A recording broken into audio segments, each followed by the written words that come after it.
Ini adalah production possibilities frontier untuk dua produk, yaitu komputer dan mobil. Nah, ini model ya. Jadi dalam ekonomi, kita modelnya kita sederhanakan, kita asumsikan bahwa kita di sini hanya dua produk, yaitu komputer dan mobil. Nah, jika suatu negara itu hanya memproduksi komputer dan tidak memproduksi mobil, maka produksi mobilnya jadi nol, komputernya 3.000. Nah, kalau dia memproduksi 3.000, berarti ekonomi ini maksimal ya. Dia telah melakukan usaha terbaik. Tapi bisa saja ternyata yang diproduksi cuma 2.200. Ya, berarti dia tidak mengerahkan seluruh kemampuan. Padahal kemampuan sebenarnya mereka bisa memproduksi sampai dengan 3.000. Atau kombinasi antara dua barang. Misalnya pada titik D, pada titik A ya, kita lihat di garis ini frontier, pada titik A, dia memproduksi 2.200 komputer dan 600 mobil.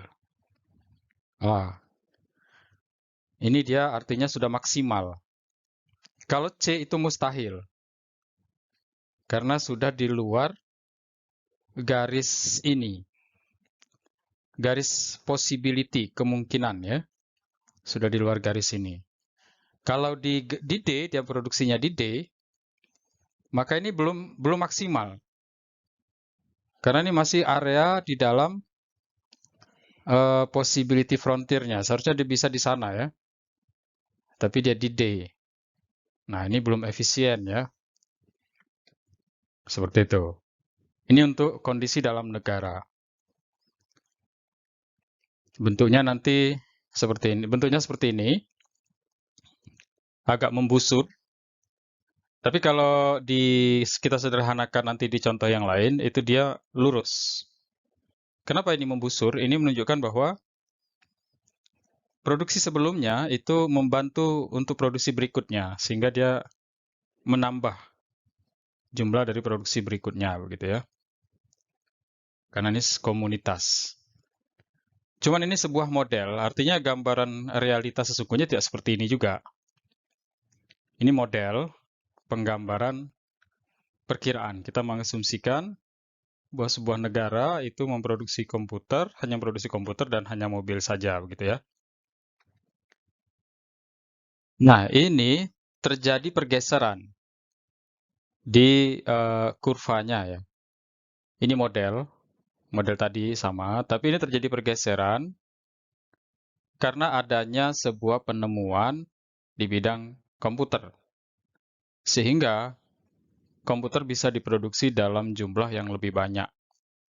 Nah, terjadi pergeseran di sisi komputernya ya, kita lihat di sini.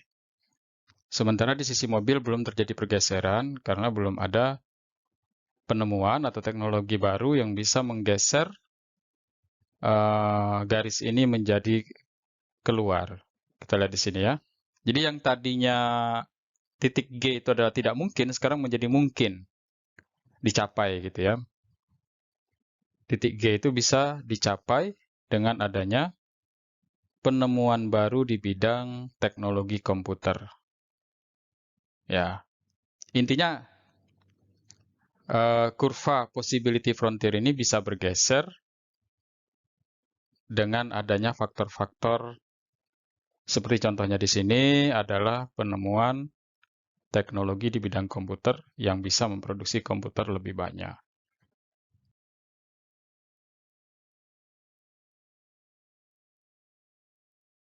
Ya, di sini kita mengasumsikan sebuah kota dihuni hanya oleh dua orang, yaitu petani dan nelayan. Dan mereka berdua ini hanya memproduksi dua produk, yaitu gurame dan tongkol. Nah, ini kita mengasumsikan ya, untuk kita bisa menyederhanakan masalah lalu mencari esensi dari apa yang terjadi antara perdagangan atau kegiatan ekonomi antara dua orang ini dengan dua produk ini. Ya, kita lihat di sini bahwa di sini ada tabel. Apabila kita lihat di sini, petani itu butuh 60 menit untuk bisa menangkap 1 gurame. Ya, ya. Petani butuh waktu 60 menit untuk bisa nangkap 1 gurame. Dan nelayan butuh waktu 20 menit. Di sini terlihat bahwa nelayan lebih cepat dari petani. Kemudian dari produk tongkol, itu petani butuh waktu 15 menit, sementara nelayan butuh waktu 10 menit. Di sini lagi-lagi nelayan lebih unggul dari petani dalam hal kecepatan menangkap tongkol. Nah, jika dalam satu hari mereka bekerja 8 jam, dan semuanya 8 jam itu digunakan untuk nangkap gurame, maka petani bisa dapat 8 ekor gurame, nelayan bisa dapat 24 ekor gurame. Di sini nelayan lebih banyak dapatnya. Seandainya digunakan waktunya semuanya untuk nangkap gurame. Tapi kalau seluruh waktunya digunakan untuk nangkap tongkol, petani dapat 32 tongkol dan 0 gurame tentunya, karena semua waktunya digunakan untuk nangkap tongkol, dan nelayan bisa dapat 48 tongkol. Di sini nelayan lebih unggul daripada petani. Kita lihat di sini bahwa nelayan unggul dalam segala hal dari petani. Begitu. Lebih cepat bekerjanya dan pada akhirnya hasil kerjanya pun jadi lebih banyak. Di sini terlihat bahwa mungkin kita beranggapan bahwa nelayan tidak perlu melakukan perdagangan lagi dengan petani. Karena dia memiliki namanya keunggulan absolut ya. Keunggulan absolut itu adalah bendanya sama, barangnya sama, tapi modal yang diperlukan itu sedikit. Nah, dalam hal ini modalnya cuma waktu di sini ya. Petani dia perlu modal 60 menit untuk bisa nangkap 1 gurame, sementara nelayan modalnya cuma 20 menit. Di sini nelayan memiliki absolute advantage atau keunggulan absolut dari petani. Ya, keunggulan absolut itu artinya, saya ulangi lagi, yaitu dengan input yang lebih sedikit, ya dia bisa memproduksi barang yang sama dengan input yang lebih sedikit. Barangnya sama-sama 1 gurame, tapi input yang dikeluarkan nelayan lebih sedikit daripada petani. Nah, sini kita akan lihat nanti bahwa ternyata di sini nelayan sebaiknya melakukan perdagangan dengan petani. Dan demikian pula sebaliknya petani. Nah, dengan adanya perdagangan antara kedua orang ini, mereka nanti akan sama-sama diuntungkan. Nanti akan kita lihat ya, bahwa mereka kalau tidak berdagang, mereka akan seperti itu ya. Tapi kalau kita akan simulasikan nanti di mana saat mereka tidak berdagang, tidak melakukan perdagangan satu sama lain, dan di mana mereka melakukan perdagangan satu sama lain. Dan nanti kita akan lihat bahwa ternyata dalam melakukan perdagangan satu sama lain, mereka akan lebih diuntungkan daripada tidak. Nah, ini kita lihat titik di mana petani dan nelayan tidak melakukan perdagangan satu sama lain. Ya, jadi keputusan yang diambil adalah titik A bagi petani dan titik B bagi nelayan. Titik A berarti petani menggunakan waktu 8 jam sehari itu adalah 4 jam pertama dia nangkap tongkol, dapat 4 ekor, gurame dapat 4 ekor, lalu 4 jam berikutnya dia gunakan untuk nangkap tongkol, dapat 16 tongkol. Gitu. Jadi itu yang dia tangkap, 4 gurame dan 16 tongkol, dan itu yang dimakan setiap hari. Nah, ini contoh ekstrim ya. Kenyataannya kan tidak seperti ini, tidak mungkin lah. Petani itu tidak makan nasi, gitu ya, cuma makan tongkol dan makan gurame. Tapi ini kita asumsikan seperti ini untuk kita tangkap esensinya nanti ya. Jadi produksi dan konsumsi dari petani itu adalah di titik A, yaitu 4 gurame dan 16 tongkol. Lalu untuk nelayan, production possibilities frontier-nya adalah garis ini. Ya, apabila dia gunakan waktunya semuanya untuk nangkap gurame, maka dia dapat 24 gurame. Pada titik ini ya, pada titik ini. Pada titik yang ini. Kalau dia gunakan seluruhnya menangkap tongkol, waktunya yang 8 jam itu, dia akan dapat 48 tongkol dan 0 gurame. Tapi yang dia lakukan adalah di titik B ya. Kita asumsikan bahwa nelayan mengambil keputusan B. Ya di tengah-tengah ya, sama seperti petani tadi. Yaitu 4 jam pertama digunakan nangkap gurame dapat 12, 4 jam berikutnya digunakan untuk nangkap tongkol dapat 24. Ya, ini adalah produksi dan konsumsi dari nelayan ya. Nah, terlihat di sini bahwa produksi dan konsumsi nelayan jauh lebih besar daripada petani di sini ya. Tapi ini bisa lebih diperbesar lagi. Nelayan bisa memperbesar lagi produksi dan konsumsinya ini dengan melakukan perdagangan dengan petani. Begitu juga dengan petani. Dia lebih memperbesar konsumsi dan produksinya ini. Konsumsinya, bukan produksinya. Produksinya sudah seperti ini ya. Ini garis kemungkinan mereka berproduksi sudah seperti ini. Produksinya seperti ini, tapi konsumsinya bisa lebih besar dari produksinya. Nah, itu adalah dengan melakukan perdagangan yang akan kita bahas pada slide berikutnya. Selama beberapa waktu antara petani dan nelayan, mereka itu memproduksi dan mengkonsumsi sendiri apa yang mereka produksi ya. Nah, kemudian pada suatu hari ada ide dari nelayan untuk mengusulkan sesuatu yang lebih baik bagi nelayan dan petani. Pertama, nelayan memberikan data bahwa kan saat ini, kata nelayan ke petani kan Anda memproduksi 4 gurame dan 16 tongkol, lalu memakan 4 gurame dan 16 tongkol. Begitu. Nah, saya usulkan kepada Anda, possibilities frontier Anda itu kan bisa 0 gurame dan 32 tongkol. Nah, jadi tidak perlu nangkap gurame lagi, cukup fokus nangkap tongkol saja, 32 tongkol. Nah, nanti tongkolnya itu 15, jual ke saya. Nah, 15 tongkol tersebut jual ke saya akan kasih 5 gurame. Saya akan kasih 5 gurame. Nah, jadi nanti konsumsi guramenya jadi 5, kan saya kasih 5 kan nanti bisa makan gurame juga 5 dari saya. Terus tongkolnya itu nanti jadi 17 kan 15-nya dikasih ke saya. Jadi kan jauh lebih besar nih kan sekarang. Dapat kalau kemarin itu cuma 4, sekarang jadi 5. Nanti kalau kita melakukan perdagangan itu jadi 5. Terus tongkolnya juga yang dimakan jadi lebih banyak. Jadi 17. Yang dilakukan cuma satu aja, yaitu fokus aja nangkap tongkol, nggak usah nangkap gurame. Fokus aja nangkap tongkol gitu. Tiap hari fokus aja nangkap tongkol, terus sore-sore nanti antar 15 tongkolnya ke saya, nanti saya kasih 5 gurame gitu. Nah, sementara saya sendiri, saya akan ada di titik possibility frontier saya produksi guramenya 18, tongkolnya 12 gitu. Saya kurangi ya produksi saya. Saya akan adjust produksi saya itu sesuai dengan possibility frontier saya, seperti angka ini. Jadi kan kenapa begitu? 5 gurame nanti mau saya kasih ke Anda.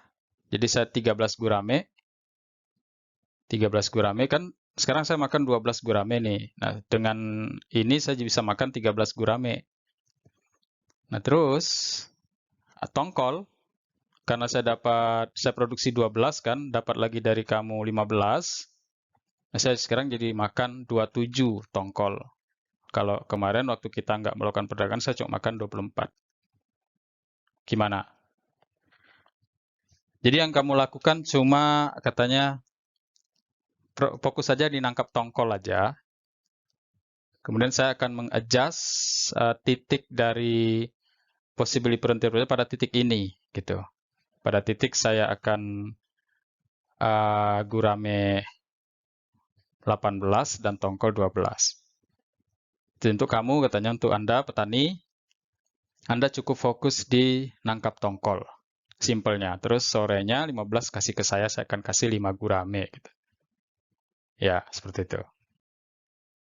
Nah, di sini kita lihat titik dari production possibilities frontier dari petani setelah melakukan perdagangan itu bergeser ke sini, ke bawah sini ya. Ya, ke sini. Geser ke sini.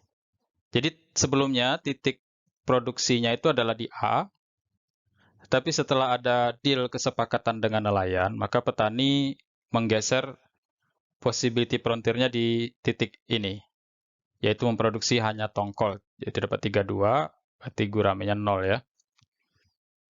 Kemudian untuk nelayan, dia menggeser juga titik possibility frontiernya kan di B tadi, sebelum adanya perdagangan. Lalu dengan adanya perdagangan, dia pilih titik ini ya, titik baru ini. Yaitu, ini masih di garis possibility frontiernya, gitu ya. Asal masih di garis ini, dia bebas. Pokoknya sekeras apapun dia berusaha, dia akan di garis ini. Nah, ini kenapa garisnya lurus? Karena ini cuma dia sendiri, bukan masyarakat ya. Nah, kalau kita sendiri biasanya garisnya itu akan, kalau masyarakat produksi sebelumnya akan membantu produksi berikutnya gitu ya. Hasil dari sebelumnya itu akan membantu meningkatkan hasil berikutnya, maka dia garisnya itu lengkung. Yang tadi di awal, possibility frontiernya kan garisnya lengkung. Kalau ini garisnya lurus ya. Nah, titik yang dipilih oleh nelayan di sini adalah titik ini ya. Possibility frontiernya di mana dia memproduksi gurame 18 dan memproduksi tongkol 12. Nah, tapi lihat di sini. Konsumsinya adalah di luar produksinya. Di sini, petani dia bisa mengkonsumsi lebih besar dari garis production possibility frontiernya. Begitu juga dengan nelayan. Dia bisa mengkonsumsi titik merah ini ya, titik konsumsinya lebih besar daripada garis production possibilities frontiernya di sini. Nah, jadi kesimpulannya apa? Dengan perdagangan, dengan kita melakukan perdagangan, kita bisa mengkonsumsi jauh lebih baik gitu daripada kita tidak melakukan perdagangan. Jadi dengan perdagangan, konsumsi kita akan jauh lebih banyak dan lebih baik, lebih besar gitu ya. Semua akan diuntungkan. Ya, terlihat bahwa nelayan itu memiliki absolute advantage dari petani. Tapi bukan berarti dia tidak melakukan perdagangan dengan petani. Tetap dengan melakukan perdagangan petani, dia akan juga diuntungkan dan petani juga akan diuntungkan. Seperti itu. Jadi kesimpulannya, perdagangan bisa membuat semua orang jadi lebih diuntungkan. Lalu, kalau tadi nelayan memiliki absolute advantage daripada petani, lalu kenapa nelayan melakukan perdagangan, mau melakukan perdagangan dengan petani? Jawabannya adalah perdagangan itu alasannya bukan absolute advantage, tetapi alasan dari perdagangan itu adalah comparative advantage, keunggulan komparasi. Ya, kalau absolute itu dengan input yang lebih sedikit ya. Kalau komparasi itu dengan biaya opportunity yang lebih murah. Begitu. Jadi,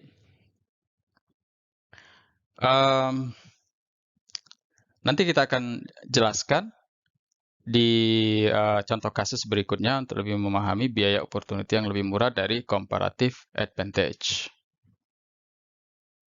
Ya, ini contoh kasus yang pertama. Haruskah seorang karyawan PT mencuci baju sendiri? Ya, misalkan seorang karyawan bisa menyelesaikan cuci baju 5 kg per hari itu rata-rata misalnya seperti itu kita asumsikan ya.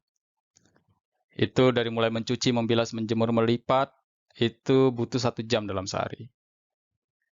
Sedangkan apabila waktu 1 jam itu digunakan untuk bekerja overtime, maka dia akan dapat tambahan gaji 50.000 per jamnya. Nah, bila ia serahkan saja 5 kg baju itu tadi kepada laundry, yang tarifnya per kilo 6.000, dia harus bayar 6 kali 6.000 kali 5 kilo ya, yaitu 30.000. Dengan demikian, dia sebaiknya tidak cuci baju sendiri. Nah, dia serahkan saja kepada laundry baju 5 kilo tadi, lalu dia kerja ngambil overtime. Nah, dia kasih 30.000 pada laundry dan dia bisa dapat pemasukan 20.000. 20.000 bisa dia pakai untuk ya beli makan atau apa gitu ya, belanja atau menabung dan sebagainya. Dengan sini kita melihat bahwa dia bukannya nggak bisa nyuci baju gitu ya. Ya, mungkin dia bisa nyuci baju, bahkan mungkin lebih baik daripada laundry. Tetapi biaya untuk nyuci baju ini itu lebih mahal di dia. Dia opportunity cost dalam 1 jam ini dia kehilangan 50.000. Sementara orang laundry nyuci baju 5 kilo ini mungkin nggak akan sampai habis 30.000 modalnya ya. Mungkin sekitar 15.000 karena dia pakai teknologi, pakai mesin, pakai momentum ya, kecepatan dan sebagainya, dia nggak akan sampai 30.000. Sementara si karyawan tadi mencuci 5 kilo ini sebenarnya harganya 50.000 gitu, karena opportunity cost ya. Nah, belum lagi sabunnya, belum lagi tenaganya, capeknya, airnya, dan sebagainya ya. Jadi biayanya katakanlah dengan semuanya itu bisa jadi 70.000 total biaya. Opportunity cost ya. Ini bedakan dengan biaya dalam akuntansi. Opportunity cost itu masuk biaya yang hilang dari kita mengerjakan pekerjaan ini. Nah, daripada seperti itu, ya lebih baik serahkan saja baju ini kepada laundry, bayar 30.000 dan dia kerja overtime. Nah, di sini perdagangan yang terjadi di sini ini adalah comparative advantage. Comparative advantage itu adalah mengerjakan sesuatu dengan opportunity cost yang lebih rendah, gitu. Opportunity cost kita mengerjakan baju ini 70.000. Sementara laundry, opportunity cost-nya cuma katakanlah 15.000. Ya lebih baik kita serahkan aja kepada laundry opportunity cost-nya gitu ya.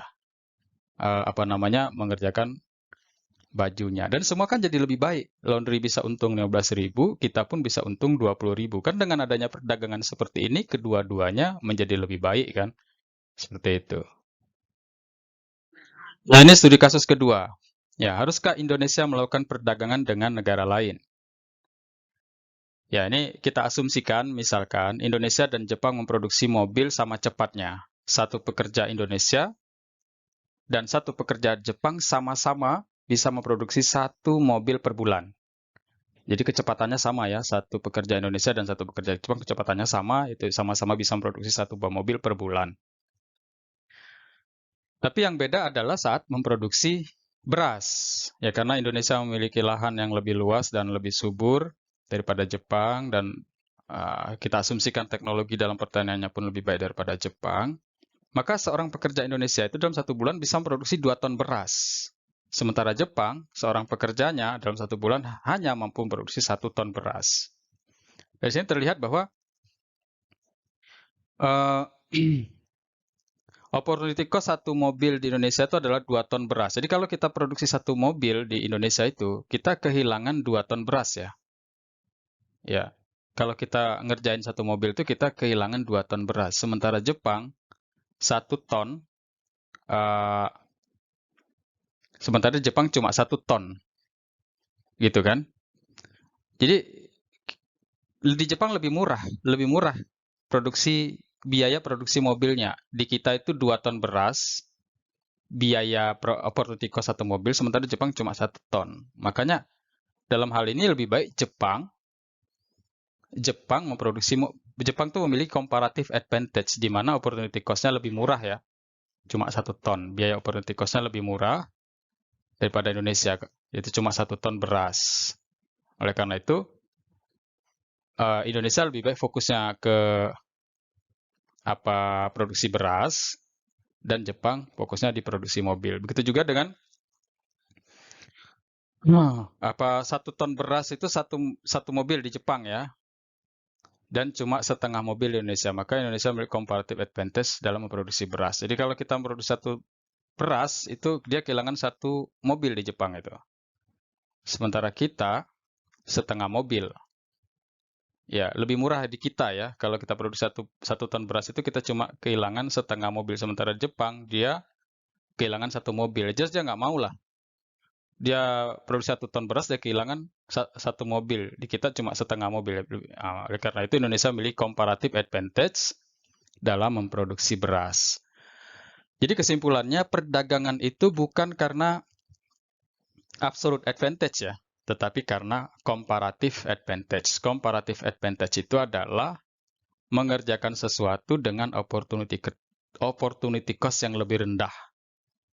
Nah, opportunity cost yang lebih rendah ya.